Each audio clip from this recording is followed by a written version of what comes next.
In this video, we will be finding volumes of shapes that have cross-sections that are isosceles right triangles, equilateral triangles, and semicircles. If you haven't watched the previous video on cross-sections with rectangles and squares, or you don't know how to do that, I would encourage that you watch that one first. Let's look at this first problem. The base of a solid is the region bounded by y is equal to negative x squared plus 9 and the x-axis. For the solid, each cross-section perpendicular to the x-axis is an isosceles right triangle with the right angle along the x-axis. What is the volume of the solid? So I've taped in one cross-section so that you can see. So when the cross-section is flat like this, you can see it's an isosceles triangle, the right angle is along the x-axis, and it's perpendicular to the x-axis. Here's what it looks like from a slightly different angle. You can see that when we're looking at it this way, it does look like a perfect isosceles triangle, and the right angle is up along the x-axis. Hopefully you remember from lesson 8.7 that the volume of a cross-sectional shape can be found by taking the integral from a to b of a of x dx, where a of x is the area of one cross-section. So to figure this one out, it's a different shape, but all we need to do is figure out what is the area of one cross-section if that shape of the cross-section is an isosceles right triangle. We know that the area of a triangle is going to be the base times height divided by 2. So let's figure out what is the base and what is the height. The base of the triangle in this case is going to be determined by the function y is equal to negative x squared plus 9. So no matter where you are along this function, as long as you're between negative 3 and 3, the base will be controlled by that function. So negative x squared plus 9. That is the base of one triangle. And then the height of one triangle, well, since it's an isosceles triangle and we know that its leg is in this region right here, we know that the height is going to be exactly the same as the base right there. So the height is also going to be negative x squared plus 9. So then when we go to find the area of one of those triangular cross sections, the area is the base times the height divided by 2, or negative x squared plus 9 squared, base times height, divided by 2. That's the area of one cross-section. Now, we don't want the volume or the area of just one cross-section, though. We want it of all the cross-sections. So we need to sum up all of the cross-sections from negative 3 to 3. And then right here, we take the integral from a to b, which is negative 3 to 3, and then we do a of x dx. We know what a of x is. A of x is going to be negative x squared plus 9 squared over 2, and then we just stick the dx on the end. Now, in order to figure out what this actual value is, we would just get out the graphing calculator and plug that in. When you're evaluating integrals like this, you may find it helpful to bring the 1/2 out to the front before you start plugging in your integral. So I might rewrite this as v is equal to 1/2 times the integral from negative 3 to 3 of negative x squared plus 9 squared dx. And then I would plug that into my graphing calculator. And it says the volume is 129.6. So that would be the answer. The base of a solid is the region bounded by y is equal to 4 minus 1/2 x and the x and y axes, for 0 being less than or equal to x being less than or equal to 8. For the solid, each cross-section perpendicular to the y-axis, so now we're working perpendicular to the y-axis, not the x-axis, is an isosceles right triangle with the right angle along the y-axis. What is the volume of the solid? Okay, so first thing I'm going to do is I'm going to sketch out this function in the first quadrant so that I can see where are my cross sections going to be. Okay, so it says the base is the region bounded by this line, which I've sketched right here, and the x and y axes. So that must mean that this shaded region right there is going to be the base of my solid.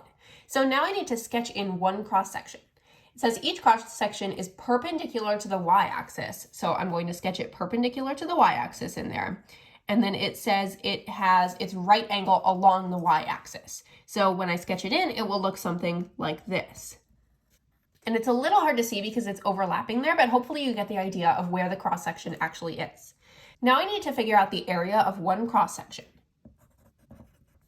Since we're working with a triangle, the area is going to be the base times the height divided by 2. So what is the base? In this case, it's going to be the right curve minus the left curve. That will be the base, or the leg that is in that shaded region, the leg of the triangle. So if I'm trying to do a right minus left, I need to have my function in terms of y over here, because right now I have y is equal to 4 minus 1/2 x. I need to isolate x, and then so that I can plug that in, because I'm going to be working with a dy since I'm working perpendicular to the y-axis.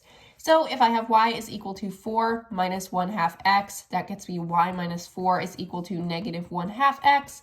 Multiply that entire equation by negative 2 to isolate x, and you have negative 2y plus 8 is equal to x. So this means that this line right here is x is equal to, I'll say 8 minus 2y. That would be the right curve. So when I take the right curve minus the left curve is just 0 because it's along the y-axis there. This means that the base is equal to 8 minus 2y.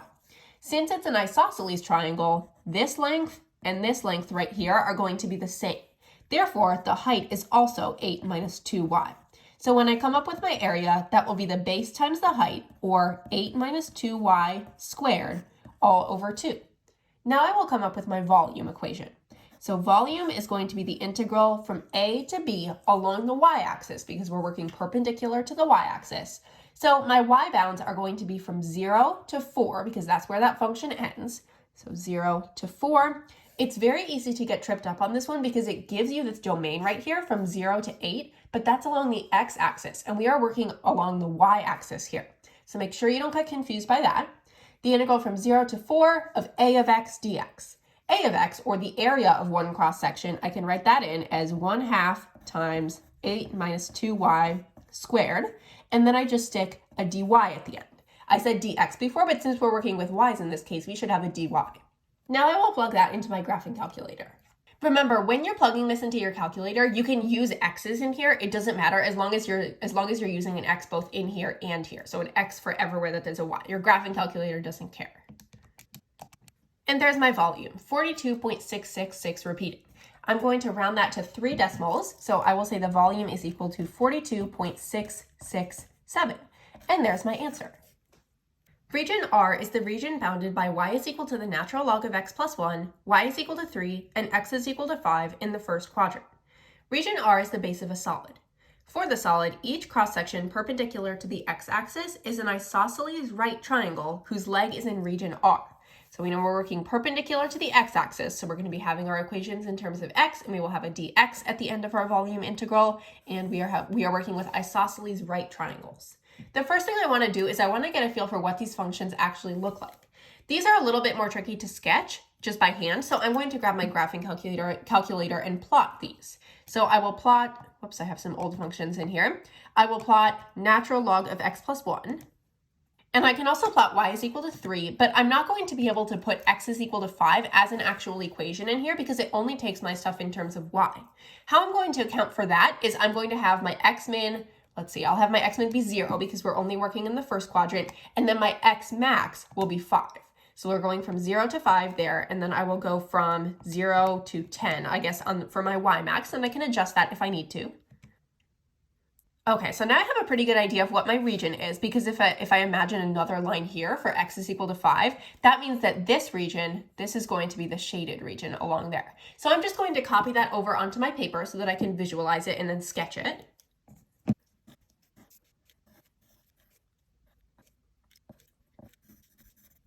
So now I have a pretty good idea of what region R actually looks like. Now I'm going to sketch in one cross-section. It says each cross-section perpendicular to the x-axis. So I'm working perpendicular to the x-axis here. Each cross-section perpendicular to the x-axis is an isosceles right triangle whose leg is in region R. So when I sketch this, I will have my triangle coming up like this, and then that will be the edge. And I'll sketch in my little right angle for the isosceles triangle there. And then this length and this length will be the same because it's an isosceles triangle. Now I can find the area of one cross-section. Since I'm working with a triangle, the area will be the base times the height divided by 2. To figure out what the base is equal to, I know that my base is going to be my top curve minus my bottom curve. My top curve is y is equal to 3, so it'll be 3 minus the bottom curve, which is the natural log of x plus 1.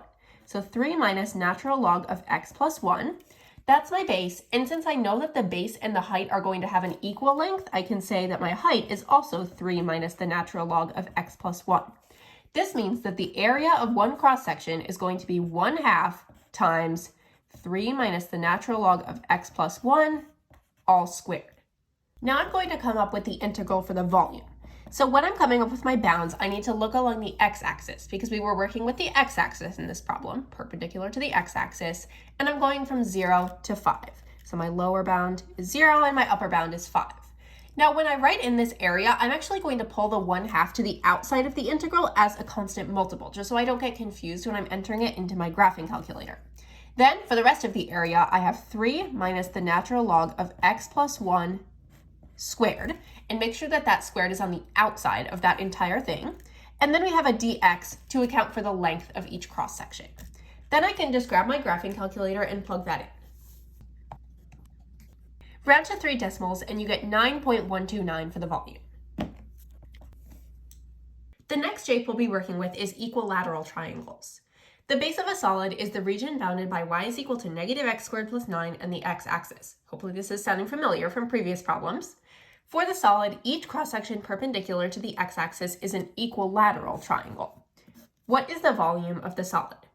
So we're going to use that same rule. The volume is equal to the integral from a to b of a of x dx, where a of x is the area of one cross-section. But when we're trying to find the area of one cross-section, we have to ask ourselves, well, what is the actual shape? In this case, the shape is an equilateral triangle. So I'm going to tape in an equilateral cross-section triangle right here to show you. So here is my equilateral triangle cross-section. All 3 of the side lengths here are equal, and then one of the sides is in the coordinate plane. Here's a look at that equilateral triangle from a different angle. To find the cross-sectional volume, we need to find the area of one cross-section. So what is the area of an equilateral triangle? Well, we know that the area of a triangle is going to be the base times the height divided by 2. So area is equal to 1/2 base times height. But what if we don't know the height? Because we don't really know what the height is here, and we want to find the height in terms of the base. If I have my equilateral triangle right here, I can actually divide this into 2 30, 60, 90 triangles. And then I know from geometry, my 30, 60, 90 triangles have a special rule. So if this one is 30 degrees, this one is 60 degrees, and then this one is a right angle, I know that my rule is going to be x, 2x, and x root 3. Those are the proportions for the side length of a 30, 60, 90 triangle.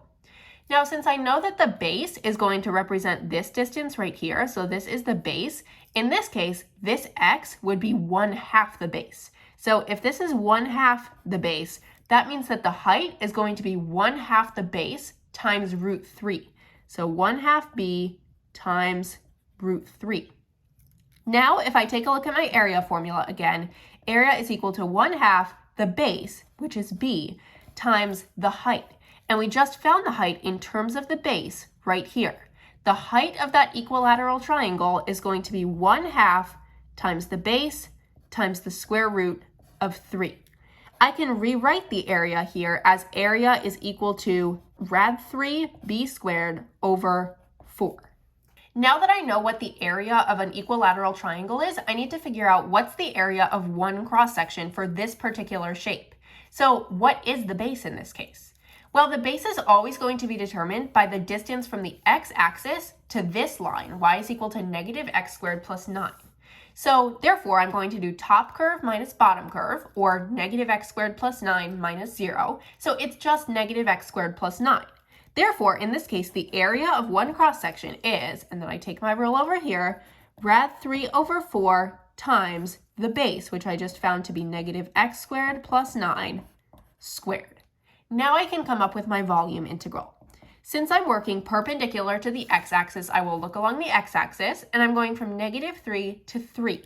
So that's how I get my bounds, going from negative 3 to 3. Then I put the area in here. So area of one cross-section as rad 3 over 4 times negative x squared plus 9 squared. And then to account for the length of one cross-section, I just stick a dx on the end. Now I can enter this into my graphing calculator. And if you want, you can bring this coefficient of rad 3 over 4 to the outside of your integral to make your integration a little bit easier when you plug it into the calculator. And there's my volume. It says volume is equal to 112.237. If we round to 3 decimal places, that would be my answer for this problem. One shortcut that you can use for equilateral triangles is that you do not always have to go through this process of finding the area of an equilateral triangle. Now that you know that the area of an equilateral triangle is equal to rad 3 over 4 times s squared, or b squared, where s or b is the length of one side, you can just use that and immediately go into your area and then your volume integral. The base of a solid is the region bounded in the first quadrant by y is equal to the cube root of 2x and y is equal to x over 2. For the solid, each cross-section perpendicular to the x-axis is an equilateral triangle. What is the volume of the solid? As always, the first thing I'm going to do is I'm going to sketch out these equations in the xy plane, and I'm going to label their points of intersection. I'm only looking in the first quadrant here, so I'm only going to be sketching them in the first quadrant.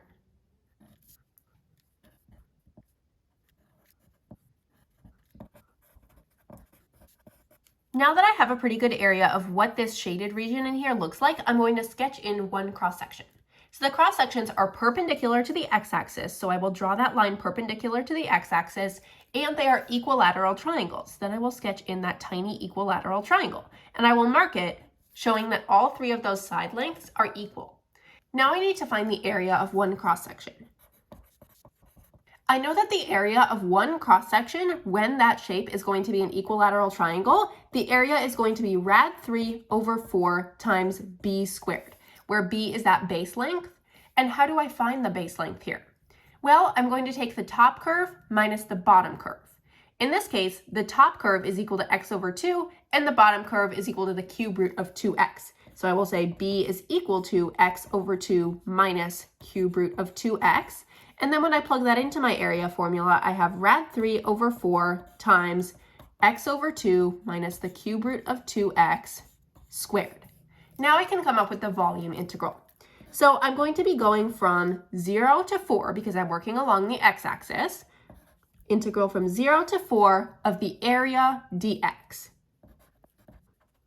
When I plug this into the calculator, I'm going to pull the rad 3 over 4 out to the beginning as a constant multiple and type that before I type the rest of my integrals, so that it doesn't get too confusing in the calculator.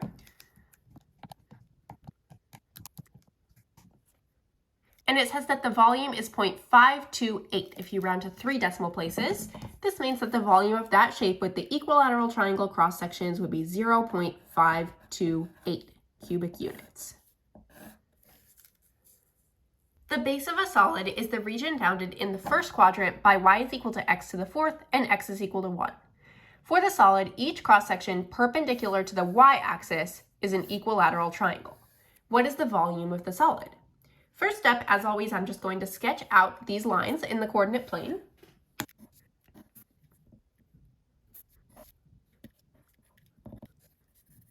Now that I've got that region sketched, I will sketch in one cross-section. So the cross sections are perpendicular to the y-axis, so I'll draw one line perpendicular to the y-axis, and they are equilateral triangles. So I will sketch in that equilateral triangle, and then I'll mark all of the side lengths as equal. Now I know that I'm going to be doing right minus left in this case, so I'm going to get this equation so that I have x isolated, so it's in terms of y. This means that I would have x is equal to the fourth root of y. Now I can develop the area for one cross section. I know that the area for an equilateral triangle is rad 3 over 4 times b squared, where b is the base. In this case, the base will be the right minus the left in terms of y. So 1, which is the right curve, minus the fourth root of y. Then if I plug that b into my area formula, I get that a is equal to the cube root, just the square root of 4 times the base, which is 1 minus the fourth root of y, all squared. Then I can come up with my volume integral. To find the bounds, I'm looking along the y-axis because I'm working perpendicular to the y-axis. I'm going from 0 to 1, so from 0 to 1, and then I put my area with a dy at the end to account for the length of one cross-section. Now I just need to plug that volume expression into the calculator. And again, it's okay to use x in here even though we have y along here because the calculator doesn't care what variable it is since it's just all one variable in there the entire time. The volume of that region will be 0.029. Now we will be doing an exploration to find volume with semicircular cross sections. So I have a real example here. I have this carrot. I've divided it into two pieces and I want to find the volume of one of these pieces. I want to find what is the volume of this half caret. And I'm going to do that using integration. So the base of the half caret, which would be this two-dimensional area, the base of the half caret is the region bounded by the y-axis. X is equal to 17, this line over here. Y is equal to the square root of 0.05x plus 10, this top line, and y is equal to the sine of 0.05x minus pi plus 8. And the units are in centimeters. So here is the graph a little bit zoomed out, and then here is the graph really zoomed in, and this one is actually to scale. So each one of these squares is actually 1 centimeter squared. And when I place the half caret in there, the base aligns perfectly with those lines, as you can see. Now I want to find the volume of this half caret using integration, and I'm going to use the same formula that we've been using in our previous examples, which is that the volume is equal to the integral from a to b of a of x dx, where a of x is the area, and this time we're talking in square centimeters, of one semicircular cross-section perpendicular to the x-axis. So if we are talking about a semicircular cross-section, I actually want to cut out a piece of this caret to show you. Now, because I want to keep this piece intact, because this is the one that we're using, I'm actually going to grab the other half of the caret to do a semicircular cross-section. So if I'm going to cut a small semicircular cross-section out of the caret, it's going to look something like this. And you can see that that piece is pretty close to a semicircle. So that's the actual semicircle shape. Now I need to find what is the area of this semicircular cross-section in terms of these two equations. So I know that the area of a semicircle is going to be pi r squared over 2. What is the radius here? Well, if I can find the distance from this top curve to the bottom curve, so if I can do top curve minus bottom curve, that is going to get me the diameter. So if I do top curve minus bottom curve divided by 2, that will be the radius. So in this case, the radius is the top curve, which is the square root of 0.065x plus 10 minus the bottom curve, which is the sine of 0.05x minus pi plus 8. And then I divide that by 2. So distance from top curve to bottom curve divided by 2, that is my radius. Now I need to find what is the area of the semicircle. So now I have the radius, but what is the area of this shape, the two-dimensional area of that semicircle? Well, I know that the area is going to be pi over 2 times that radius squared. So then I will recopy this and square it. Now I need to find the volume. So now I will set up this expression.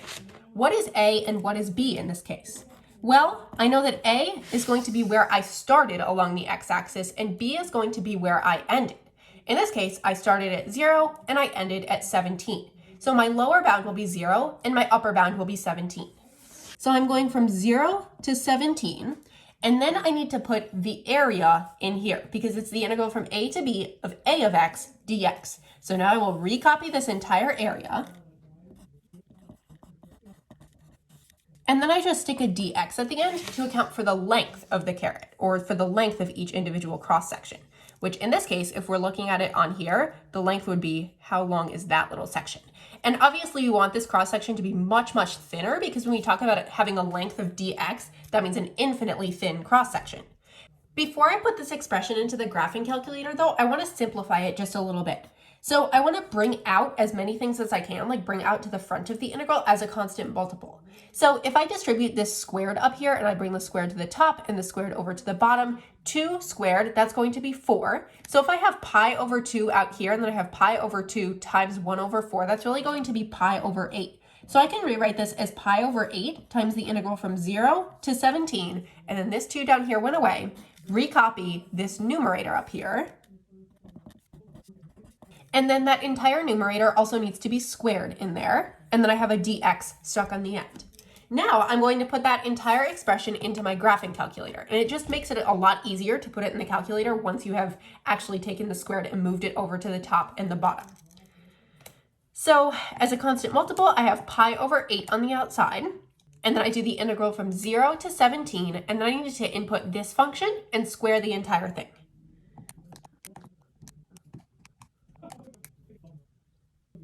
And then it says the answer is 66.8727. So I'm going to round to 3 decimals here. I'm going to say V is equal to 66 0.873. And then I actually do have a unit here. My unit here is centimeters cubed. That is the volume of this half carat right here. So how can we determine if that's accurate? Because looking at this, I don't know if this is actually 66.873 centimeters cubed. I want to do a test to make sure that that is the actual volume of this carat and that we can actually find the volume using integration correctly. So a way that we can check our answer is using the formula density is equal to mass over volume. I'm going to find the volume a different way and verify that it is about the same. So I'm going to find the mass of this carat using a scale here. It's going to find the mass of the carat in grams. If I set the carat on there, it says that the mass of the carat is 66 grams. So then I will take that off.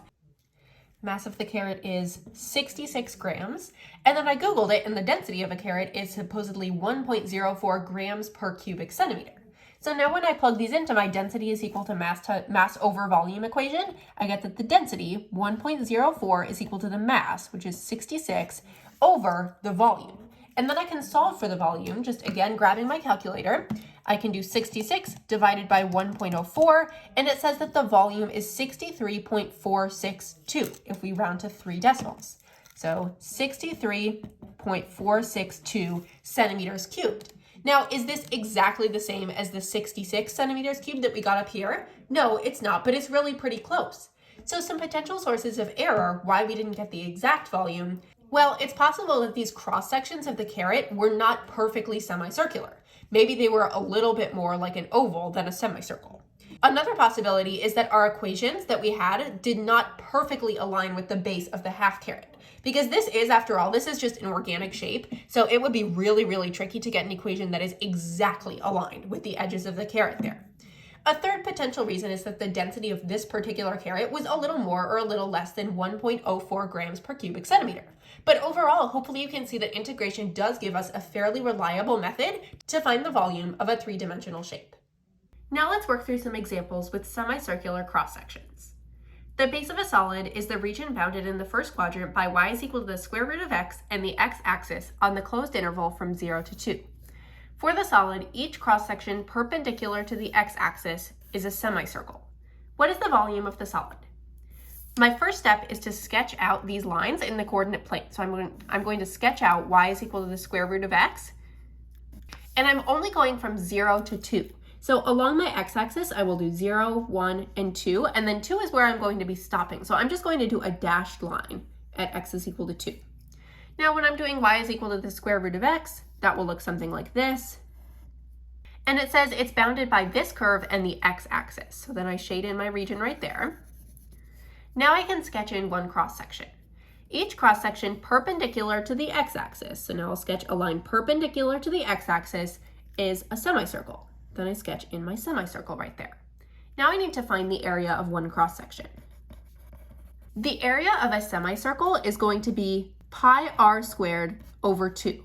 If I take the top curve minus the bottom curve, that's going to give me the diameter of the circle, not the radius. So I need to be very careful when I'm coming up with my expression for the radius.